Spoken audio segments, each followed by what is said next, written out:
কুমিল্লার বুড়িচংয়ে ঘটল মধ্যযুগীয় নির্যাতনের ঘটনা।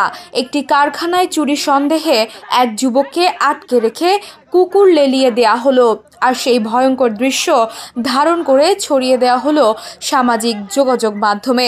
মুহূর্তে ভিডিওটি ভাইরাল হয়ে যায় এবং নেট দুনিয়ায় শুরু হয় তীব্র ক্ষোভ।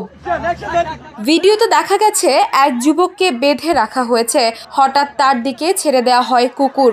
আতঙ্কে ছটফট করতে করতে যুবক প্রাণপণে নিজেকে বাঁচানোর চেষ্টা করছেন, আর আশেপাশে দাঁড়ানো কয়েকজন যুবক হাসাহাসি করছে। কুকুরের ভয় ও ব্যথায় ছটফট করা সেই দৃশ্য দেখে অনেকেই মন্তব্য করেছেন, এ যেন সব ধরনের মানবিকতাকে হার মানিয়েছে।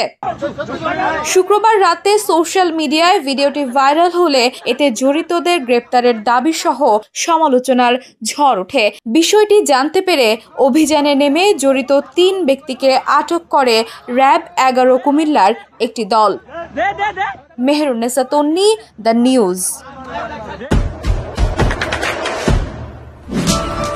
দেশে দেশে সবার সাথে দ্য নিউজ।